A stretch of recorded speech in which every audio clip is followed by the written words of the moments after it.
રાજકોટમાં ક્રિકેટ રમતા રમતા કિશોરનું મોત 14 વર્ષીય કિશોર ક્રિકેટ રમતી વખતે ઢળી પડ્યો. કિશોરના મૃતદેહને પોસ્ટમોર્ટમ માટે લઈ જવાયો.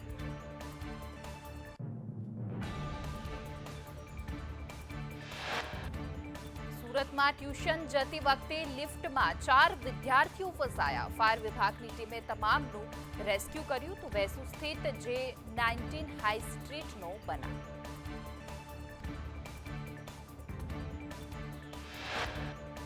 વડોદરામાં સબા કેનાલમાં યુવક ડૂબ્યો. નર્મદા કેનાલ પર સોલાર પેનલ સાફ કરતી વખતે સડી ગયેલ પેનલ તૂટી જતા કેનાલમાં પડ્યો. તો છાણી ફાયર બ્રિગેડ દ્વારા યુવકની શોધખોળ હાથ ધરાઈ. વડોદરામાં ભાજપ કોર્પોરેટર ભૂમિકા રાણાના પિતાની દાદાગીરી સામે આવી. કોર્પોરેટરના પિતાએ પીધેલી હાલતમાં પૂર્વ કોર્પોરેટરના બાકડા હટાવ્યા. સ્થાનિકોએ વિરોધ કરતા લાકડી લઈને પહોંચ્યા. તો કોર્પોરેટરના પિતાએ પીધેલા હોવાનું કબૂલ્યું. સુરતમાં નકલી અંડરકવર એજન્ટ બની છેતરપિંડી કરતો ઠગબાજ ઝડપાયો. G20ના નામે આરોપી ગોપાલ પટેલે પડાવ્યા રૂપિયા. તો પોલીસે જૂનાગઢથી આરોપી ગોપાલ પટેલને ઝડપી પાડ્યો. આરોપી 8 મહિનાથી ગોવા, કાશ્મીર, બેંગ્લુરુમાં નાસ્તો કરતો. સુરતના કતાર ગામમાં જુગાર રમવાની નવી મોડસ ઓપરેન્ડીનો પર્દાફાશ થયો છે. ધાર્મિક યંત્રો બતાવીને ઓનલાઈન જુગાર રમાડવાનું નેટવર્ક ઝડપાયું છે. HSM માર્કેટિંગના નામથી જુગાર રમાડતો હતો. જુગારધામના સંચાલકો મૂળ બોટાદના વતની. PCBની ટીમે 10ને પકડી પાડ્યા. રાજકોટમાં બોગસ તબીબ ફરી વિવાદમાં. તો તબીબ શ્યામ રાજાણી સામે દુષ્કર્મની ફરિયાદ નોંધાઈ છે. શ્યામ રાજાણીની બીજી પત્નીએ નોંધાવી ફરિયાદ. આરોપી પરિણીત હોવા છતાં મહિલાથી વાત છુપાવી. લગ્ન બાદ મરજી વિરુદ્ધ દુષ્કર્મ આચર્યાની ફરિયાદ.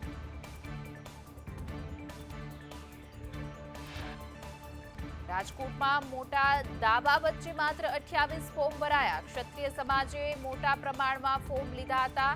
380થી પણ વધુ ક્ષત્રિયોએ ફોર્મ ભરશે તેવો કર્યો હતો દાવો.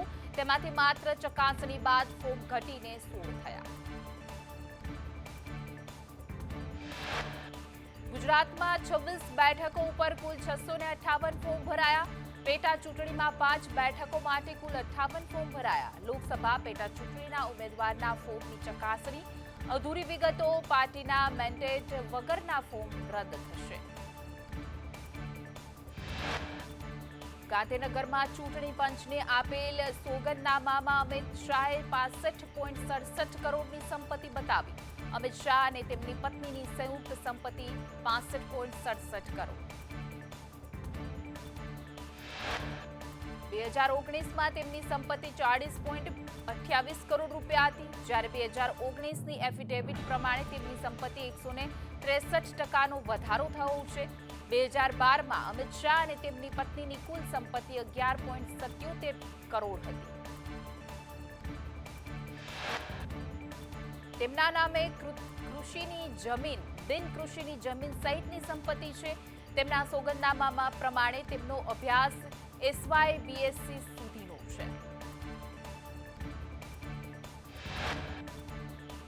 ક્ષત્રિય સમાજના આંદોલન સામે હવે ભાજપ મેદાનમાં. ભાજપના કાર્યકરોએ આંદોલનને લઈને ઉઠાવ્યા છે સવાલ. કહ્યું કે ક્ષત્રિય આંદોલન કોંગ્રેસ પ્રેરિત છે. અનેક આગેવાનો કોંગ્રેસ સાથે જોડાયા.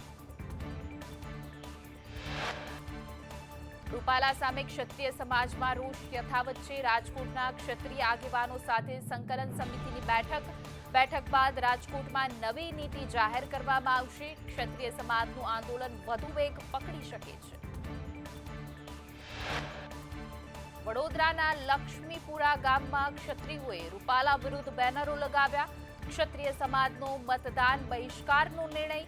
ભાજપના નેતાઓને પ્રચાર માટે આવવાની મનાઈ ફરમાવાઈ. અમદાવાદના ગોતાના રાજપૂત ભવનમાં ક્ષત્રિયોની બેઠકમાં રૂપાલા સામે આંદોલન પાર્ટ 2 માટે રણનીતિ ઘડાઈ. ક્ષત્રિયોએ 1 દિવસનો ઉપવાસ કરશે. આશાપુરા માતાના મઢથી ધર્મરથ નીકળી ગામે ગામે ફરશે અને ભાજપ સામે વિરોધ કરશે. ક્ષત્રિય અગ્રણી કરણસિંહ ચાવડાએ કહ્યું કે અમારા આંદોલનનું મુખ્ય સ્થળ રાજકોટ રહેશે. દરેક જિલ્લામાં કમિટી બનાવવામાં આવશે. 22 એપ્રિલથી ધર્મરથ યોજવામાં આવશે. 5 ઝોનમાંથી 5 ધર્મરથ યોજવામાં આવશે. વોટ એ જ હથિયાર સ્લોગન સાથે વિરોધ કરીશું. લોકશાહીના ડબે અમે ભાજપની સામે વિરોધ કરીશું. તમામ 26 બેઠક પર ભાજપને ડેમેજ કરીશું. વધુમાં વધુ મતદાન કરાવી ભાજપને નુકસાન કરીશું. અમે રૂપાલાને ચોક્કસ હરાવીશું. જો ભાજપને ક્ષત્રિયોની જરૂર ન હોય તો ક્ષત્રિયોને પણ ભાજપની જરૂર નથી. બોયકોટ ભાજપના સૂત્રો સાથે આગળ વધીશું. સમય પ્રમાણે રણનીતિ બદલવી પડે તો પણ બદલીશું. આંદોલન 2ની રણનીતિ ભાજપને હરાવવાની છે. ભાજપના નેતાઓની સંયમ અને સિસ્ટમથી લોકશાહી ઢબે વિરોધ કરીશું. ક્ષત્રિય અગ્રણી પદ્મિનીબાઈએ સંકલન સમિતિ પર આરોપ કરતા કહ્યું કે સંકલન સમિતિમાં મનમાની ચાલે છે. રૂપાલા તેરી ખેર નહીંથી વાતો કરનારા ક્યાં ગયા? સંકલન સમિતિ જ આંદોલનને તોડવા માંગે છે. કોંગ્રેસ નેતા પ્રતાપ દુધાતે રૂપાલાની સરખામણી દુશાસન સાથે કરી. તેમણે કહ્યું કે દુશાસન રૂપી રૂપાલાને જાકારો મળશે. પ્રતાપ દુધાતના નિવેદન પર ભાજપનો આક્ષેપ. રાજુ ધ્રુવે કહ્યું કે કોંગ્રેસ પોતે દુશાસન અને દુર્યોધનની વધુ નજીક છે. કોંગ્રેસ પરાજય ભાળીને બેફામ બોલે છે. આ તરફ શક્તિસિંહ ગોહિલના રૂપાલા પર શાબ્દિક પ્રહાર. કહ્યું કે રૂપાલાએ અનુસૂચિત સમાજના કાર્યક્રમને નકામો કાર્યક્રમ કહ્યો હતો. માફી માંગતી વખતે પણ રૂપાલાએ નમતું ના જોખ્યું. પક્ષને નીચું ના જોવું પડે આથી માફી માંગી.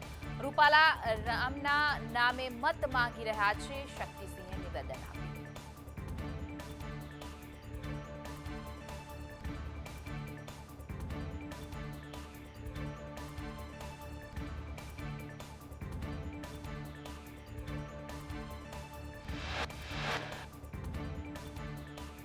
રાજકોટમાં ક્ષત્રિયો આવ્યા. કોંગ્રેસી ઉમેદવાર પરેશ ધાનાણીના સમર્થનમાં તો કોંગી નેતા નયનાબા જાડેજાએ કહ્યું કે ક્ષત્રિય સમાજ પરેશ ધાનાણી સાથે છે.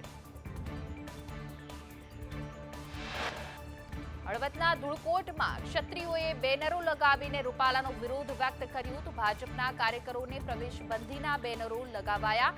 રૂપાલાની ટિકિટ રદ કરવા ક્ષત્રિયોની માંગ. ક્ષત્રિય સમાજનો રોષ ધોરાજી ભાજપમાં દેખાયો. ભાજપ સાથે સંકળાયેલા ક્ષત્રિયોએ રાજીનામા આપ્યા. તો ભાજપ તાલુકા ઉપપ્રમુખ, તાલુકા ભાજપ મંત્રી અને તાલુકા યુવા ભાજપ ઉપપ્રમુખે રાજીનામા આપ્યા. તો રૂપાલાની ટિકિટ રદ નહીં કરાતા રોષ યથાવત. ક્ષત્રિય આંદોલનની અસરથી સાવલી ભાજપમાં ભડકો. લીગલ સેલના મહામંત્રી ગુણવંતસિંહ ચૌહાણે ક્ષત્રિય આંદોલનના સમર્થનમાં ભાજપમાંથી રાજીનામું આપ્યું. રાજ્યમાં સર્જાઈ શકે છે જળ સંકટ. ડેમોમાં પાણીના જથ્થામાં ઘટાડો.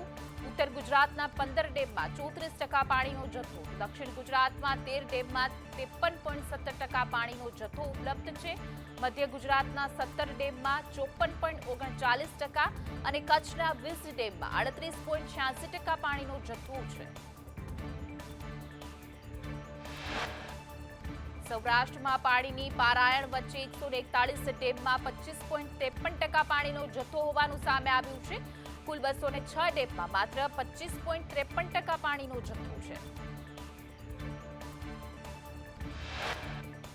ગીરગઢડા તાલુકાના જંગલ વિસ્તારને અડીને આવેલા ગામમાં પીવાના પાણીની તંગી. હજુ તો ઉનાળાની શરૂઆત થતાં જ પાણીના તળ ખાલી થઈ ગયા છે, જેને કારણે ત્યાંના લોકોને ભારે હાલાકીનો સામનો કરવો પડી રહ્યો છે. રાજ્યમાં કાળઝાળ ગરમીથી લોકોને રાહત. પવનની દિશા બદલાતા તાપમાનમાં થયો છે ઘટાડો. મોટાભાગના જિલ્લાઓના તાપમાનમાં 2 થી 3 ડિગ્રીનો ઘટાડો. અમરેલીમાં સૌથી વધુ 40 ડિગ્રી તાપમાન નોંધાયું છે. અમદાવાદમાં તાપમાન 39.5 ડિગ્રી, ગાંધીનગરમાં 39 ડિગ્રી તાપમાન નોંધાયું.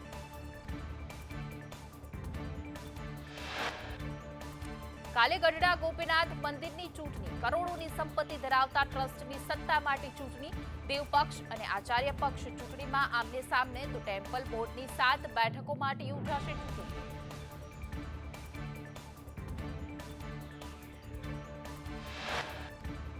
અમદાવાદમાં ગરમીને લઈને સ્કૂલોને ડીઈઓનો આદેશ, વિદ્યાર્થીઓને વધારાનું શૈક્ષણિક કાર્ય ન કરાવવા સૂચના અપાઈ. આઉટડોર એક્ટિવિટી બંધ કરાવવા આચાર્યને સૂચના આપવામાં આવી છે, તો ક્લાસ દરમિયાન બાળકોને પાણી પીવાની છૂટ આપવામાં આવી. વેરાવળમાં લગ્ન પ્રસંગના જમણવારમાં 200 લોકોને ફૂડ પોઈઝનિંગ થયા બાદ કાર્યવાહી કરવામાં આવી છે. જે દુકાનેથી છાશ અને શ્રીખંડ લાવ્યા હતા તે 2 દુકાનો સીલ કરાઈ છે. અનઅધિકૃત રીતે ખાદ્ય સામગ્રી બનાવતા હોવાનો ખુલાસો થયો છે. અમરેલીના વડિયા ગ્રામ્ય સીમ વિસ્તારમાં એકી સાથે 3 સિંહના આટાફેરા. સુરવો 1 ડેમના પટમાં એકી સાથે 3 સિંહનો વિડીયો થયો વાયરલ. પવિત્ર યાત્રાધામ દ્વારકામાં જગન્નાથ, દ્વારકાધીશ અને રૂકમણીજીના લગ્ન ઉત્સવની ધામધૂમથી પર્વ ઉજવણી. મોટી સંખ્યામાં ભક્તોએ દર્શનનો લાહવો લીધો. પ્રધાનમંત્રી મોદી આજે કર્ણાટકના બેંગલુરુ અને ચિક્કાબલ્લાપુરામાં જાહેર સભાને સંબોધિત કરશે. તો ચૂંટણીની તારીખોની જાહેરાત બાદ કર્ણાટકની આ ચોથી મુલાકાત. ગઈકાલે થયેલા પ્રથમ તબક્કાના મતદાનમાં રાત્રે 9 વાગ્યા સુધીમાં 62.37% મતદાન થયું. તો 21 રાજ્યોની 102 બેઠક ઉપર યોજાઈ હતી ચૂંટણી.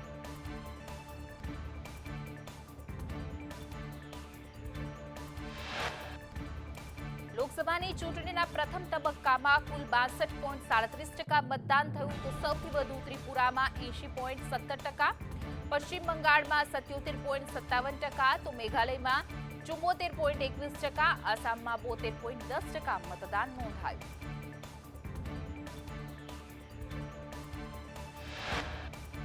તમિલનાડુમાં પણ 69%, ઉત્તર પ્રદેશમાં 57.49%, તો ઉત્તરાખંડમાં 54.6% મતદાન અને અરુણાચલ પ્રદેશમાં 67.15% મતદાન નોંધાયું. ચૂંટણી પંચે મતદાનના આંકડા કર્યા છે જાહેર. આંધ્રપ્રદેશ કોંગ્રેસના વડા અને કપડા લોકસભા બેઠકના ઉમેદવાર વાયએસ શર્મિલાએ ઉમેદવારી નોંધાવતા પહેલા રોડ શો કર્યો હતો. તેમના સમર્થનમાં મોટી સંખ્યામાં લોકો જોડાયા હતા.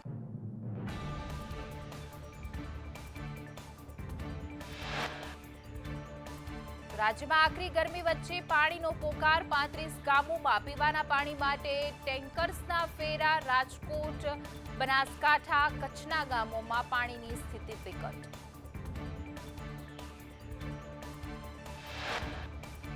પાંચ જિલ્લાના 35 ગામમાં 109 ટેન્કર્સના ફેરા. તો બનાસકાંઠાના 9 ગામ, કચ્છના 14 ગામમાં ટેન્કરની પાણી.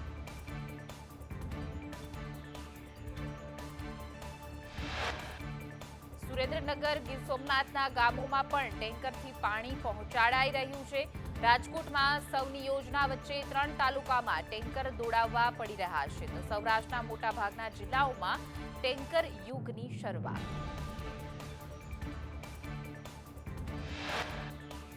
કાળઝાળ ગરમીના પ્રકોપમાંથી થોડી રાહત. મોટાભાગના શહેરોમાં તાપમાન 40 ડિગ્રીથી નીચે. તો અમદાવાદમાં પારો 42.2 ડિગ્રીથી ઘટીને 39.5 ડિગ્રી થયો. હૈદરાબાદમાં મુશળધાર વરસાદ. ભારે વરસાદને લઈને રોડ રસ્તા પાણીમાં ગરકાવ થયા. પલન સાથે વરસાદ પડતા વાહન ચાલકોને હાલાકી.